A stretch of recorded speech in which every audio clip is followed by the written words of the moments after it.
Hello, everyone. My name is Laura Rizak, and I am the Associate Rector at St. Stephen's Episcopal Church in Charleston, South Carolina. And I'm so glad to be with you today for Family Faith Formation because we are talking about one of my favorite topics, which is Halloween. Now, I have to say, I'm here on my back porch again. There's some people hammering on the house over there, so hopefully that won't be too distracting because I think this is really such a fun topic and an important topic for us to discuss as we head into Halloween weekend. Now, if you go on the internet and you Google anything about Christian Halloween or should Christians celebrate Halloween or anything of that nature, you get results that fall generally into two camps. One camp is Christians should never celebrate Halloween. And another camp is, it's probably fine if you celebrate Halloween, but maybe here's some things to think about, before celebrating it, but really it's up to you.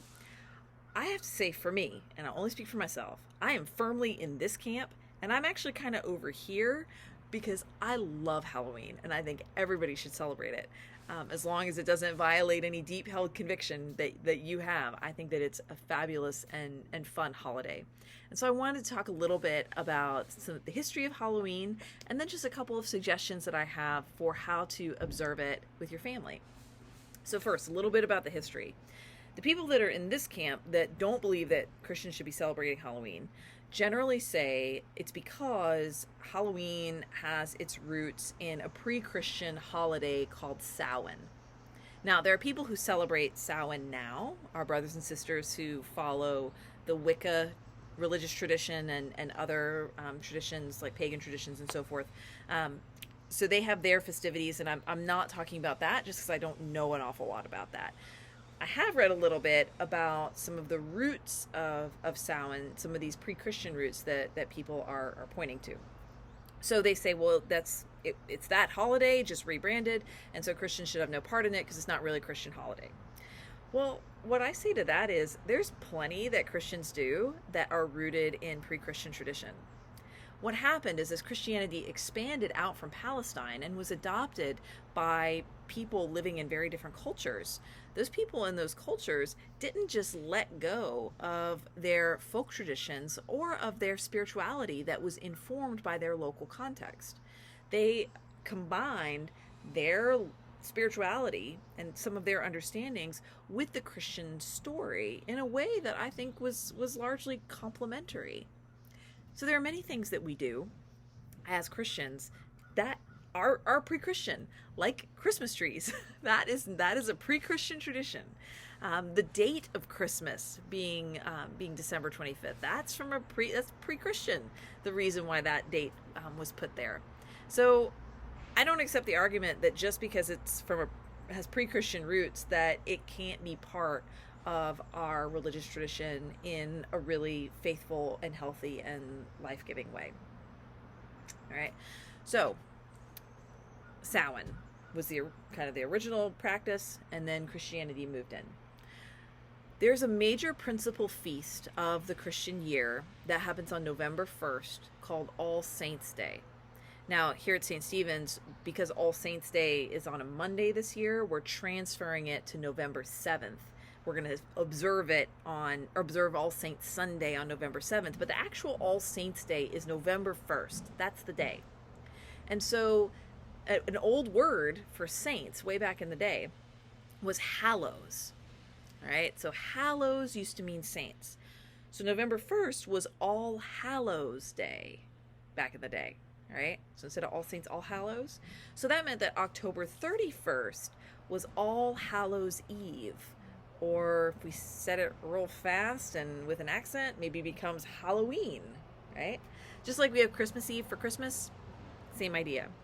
So what happened for some of these folks is that many of the traditions of Samhain were incorporated into all the observances around All Hallows Eve before that big principal feast day of All Saints on November 31st. All right, so that's how the absorption happened. So I have a couple of recommendations for ways that you can honor All Hallows Eve or Halloween. There is actually a liturgy. There is in the Episcopal Book of Occasional Services, the Episcopal Church has helpfully provided a liturgy for Halloween. I'm not going to suggest that you go to church on Halloween, mainly because we're not offering a service, but also because I think there are some things that you can do with your family that would be really meaningful and related to the spirit of the holiday. So, ideas. First suggestion that I have is take your kids trick-or-treating. I think this is just one of the most beautiful things that you can do with children. I mean, think about it. At what other day of the year are you going to be able to send your kid off to some stranger's house and they walk up, knock on the door, somebody actually opens the door, they're smiling and happy to see them, and they give them candy? I mean, that just doesn't happen, right? There's so many reasons why we would tell kids, don't go knocking on a stranger's door, don't take food from a stranger. These are good and wise recommendations, right? But on Halloween, it's different.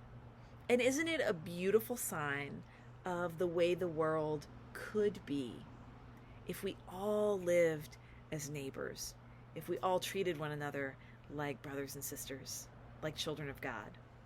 I think it's really beautiful. So I recommend, if you have children of trick-or-treating age, take them trick-or-treating in your neighborhood. You can bring them to the trunk or treat that we're having on Saturday together with Holy Communion.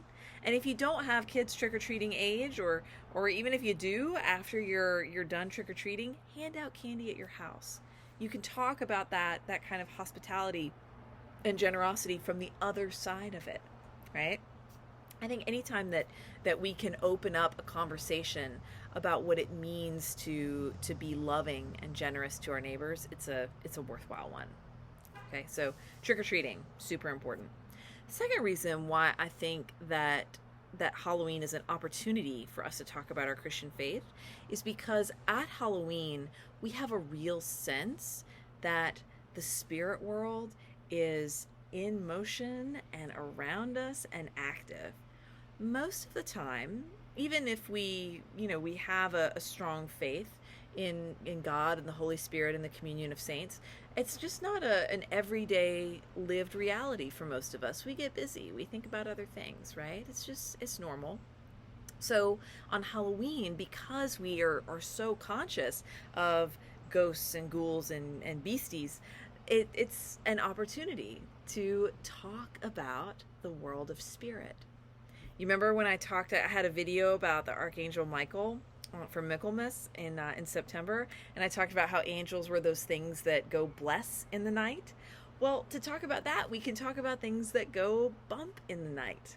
So, depending on the age of your children, in totally developmentally appropriate ways, I think it's okay to lean into some of the spooky or preternatural or supernatural stories, and that kind of sense around Halloween, because it directly relates to this idea of a larger world of spirit that surrounds us, that we really don't get to glimpse all that often, that maybe only kind of comes in sideways or when we're not expecting it, only in tiny little ways. And I would say, the spiritual lesson to take from that is to remind children, and to remind ourselves too, about a phrase that is repeated so often in the Bible, which is, do not be afraid. Do not be afraid. That we can have this kind of spooky stuff around us, and it might startle us in the moment, and it might scare us, but that we can keep coming back to, God is with us. Love surrounds us. God's got us. Do not be afraid. Yea, though I walk through the valley of the shadow of death, I will fear no evil, because God is with me. That's a touchstone that we can keep coming back to. And I don't think we need to be a killjoy about it. We don't need to, every time somebody gets scared, we don't need to be like, actually, God says do not be afraid. Not like that. But maybe see if there's an opportunity to have that kind of conversation, and that might even open itself up if somebody gets, a little too scared, right? If there's a kid that gets a little too scared by somebody's Halloween mask or their own Halloween mask, I've seen that happen, that there might be an opportunity to have that conversation and to remind them that, God's always with us, no matter what we're going through, no matter what's happening, that God's presence is here, surrounding us. Just like there might be a scary thing right there, well, God's love is even closer. even within our hearts. I hope that you have a happy and holy and haunted Halloween, and that you get all of the candy that your heart desires, and that it's just a wonderful, life-giving holiday and observance for you and your family. In the meantime, friends, be well, stay safe, wear your mask, probably even if you're vaccinated. Come to the blessing of the costumes at 9 a.m. at our 9 a.m. service on Sunday, October 31st. Come and show us your costumes, and I'll see you then.